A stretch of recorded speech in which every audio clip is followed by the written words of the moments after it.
Hey guys, in this video I'll show you how to transfer crypto from Robinhood to your Arculus wallet. First, just open up Robinhood and then open up any crypto of your choice.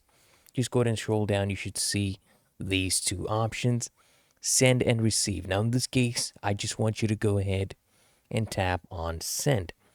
And here you can just enter the amount that you would like to send, and you'll see what amount of which crypto and the amount you'll be sending, and just go ahead and tap on continue. Okay, then here you need to paste in the wallet address, or you can tap here on scan to scan a QR code.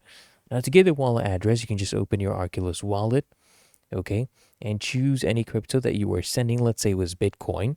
Just tap on Bitcoin, and then you can tap here on receive, and you basically get the option to copy a wallet address.